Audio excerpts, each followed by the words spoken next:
पिछले पार्ट में हमने देखा कि मुहान राजकुमार से भरपूर बदला लेता है और राजकुमार अपनी असंतुष्टि सेना पर उतारता है, बेचारी सेना।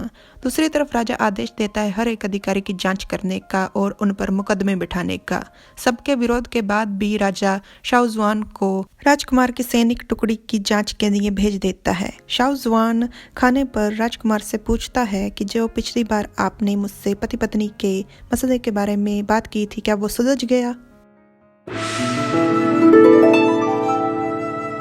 हेलो एवरीवन, मैं तुम्हारा हूँ पार्ट 62। शाहजवान की बात का उत्तर देते हुए राजकुमार कहता है, बिल्कुल, जुन किंग अब शुरुआत की तरह मेरा विरोध नहीं करता। अब वो बिल्कुल स्वाभाविक तौर पर पेश आता है। शाहजवान खुश होकर कहता है, बधाई हो वांगई, आपकी इच्छा पूरी हुई। तो राजकुमार उसे उत्तर देता है, शुक्रिया भाई शाहू। और मुहान बैठकर सोच रहा है कि कौन सी इच्छा, कैसी इच्छा। इतने कम समय में राष्ट्रीय मंत्रालय नए मुंशी भेजने में असफल रहा तो मुहान जियांग ने कुछ पढ़े लिखे सैनिकों का ओहदा बढ़ाकर उन्हें मुंशी बना दिया। मुहान नए बने हुए मुंशियों से पूछता है, क्या तुम सब लोगों को समझ आ गया कि तुम्हारी क्या क्या जिम्मेदारी है? और सब एक साथ कहते हैं जी। मुहान के पास खड़ा उसका निजी सेवक उससे कहता है कि आपने इन सबको इतना अच्छे से सिखाया है, जो पढ़ना नहीं भी जानते थे वो भी सीख गए हैं। मुहान उन सबसे कहता है कि हर 10 दिन के बाद सारा बही खाता आप लोग मेरे पास लेकर आओगे निरीक्षण के लिए, और अगर कोई विशेष मुद्दा नहीं है या फिर कोई खास बात नहीं है तो मुझसे पूछने की ज़रूरत नहीं है, आप खुद से फैसले दे सकते हो। और हाँ, मुझे पता है ये बुरे शब्द हैं पर मुझे बोलने पड़ेंगे। अगर आप में से किसी ने हिम्मत की कोई खास बात छुपाने की या फिर धन की घपलेबाजी करने की तो उसका अंजाम सैनिक नियम और कानून के अनुसार होगा, वो भी बिना कोई दया दिखाए। वो सब लोग एक साथ कहते हैं जी और झुककर प्रणाम करते हैं जाने के लिए।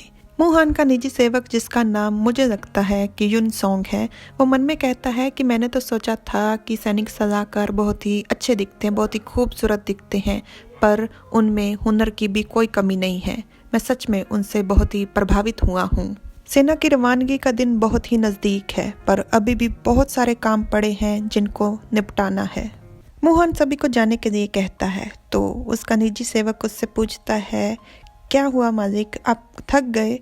तो मुहान उससे कहता है, मैं ठीक हूँ, और उसे एक पर्ची पकड़ाते हुए कहता है कि राजमहल जाओ और ये सारी चीज़ें लेकर आओ। मेरा काम अभी भी पड़ा है तो तुम अब जा सकते हो। वो जी कहकर चला जाता है। बाहर उसे दरवाजे पर ही राजकुमार मिलता है तो वो उसे प्रणाम करता है। राजकुमार उससे कहता है कि तुम कल दूसरी सैनिक टुकड़ी की रहाइश में जाओ और रेनफेंग से कहना कि मैंने जिस जिस को कहा था उसे वो उन सब लोगों को लेकर मेरे पास यहाँ आ जाए। तो वो राजकुमार से कहता है, ठीक है, पर मुझे तो मालिक ने कहा है कि मैं कल राजमहल जाऊं, उन्होंने मुझे कुछ सामान लाने के लिए बोला है। तो राजकुमार थोड़ा सोच विचार करके कहता है, ऐसी बात है तो तुम कल राजमहल चले जाओ और सामान ले आओ और तुम परसों मेरा काम कर देना और सैनिक टुकड़ी के पास जाना। वो राजकुमार को झुककर कहता है, ठीक है। वांगई सभी नए मुंशी चले गए हैं, मालिक थके हुए हैं पर फिर भी अभी भी काम कर रहे हैं।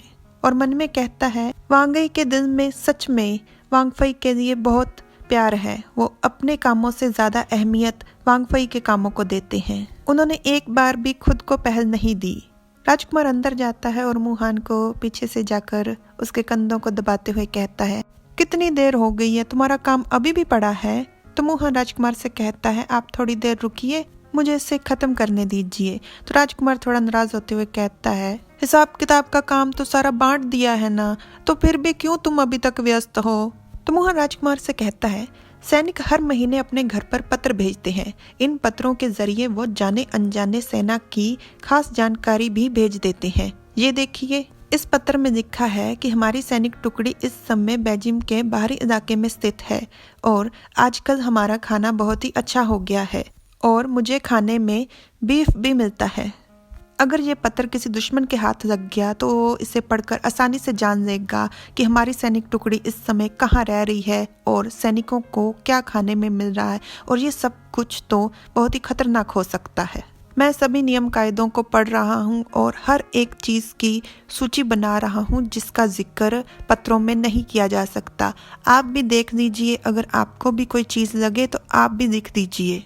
उसके बाद मैं सूची की बहुत सारी नकलें बना दूंगा और मुंशियों के पास भेज दूंगा। मोहन की बातें सुनकर राजकुमार मन में कहता है, पहले भी जो पत्थर सेना से बाहर भेजे जाते थे उनकी कोई ना कोई जरूर जांच करता था, और पत्रों की जांच करना बहुत जरूरी भी है। पर लेकिन आज से पहले ये चूक जरूर होती रही होगी, किसी ने भी कभी भी बीफ जैसी चीज पर ध्यान नहीं दिया होगा, और ये बात आसानी से पकड़ में आने वाली है भी नहीं। जुनकिंग कितना ध्यान देता है चीजों पर।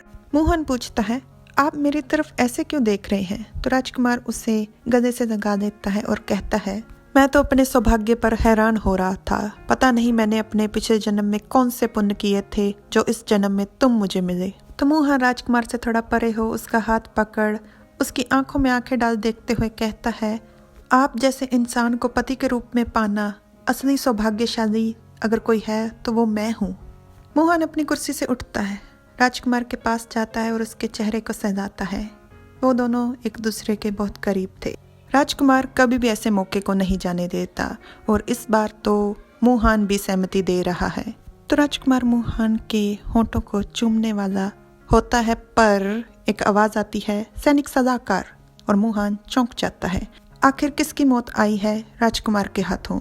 ये बात अगले पार्ट में पता चलेगी, क्योंकि ये पार्ट यहीं पर खत्म हो गया है। Like, subscribe, comment. Thanks for watching.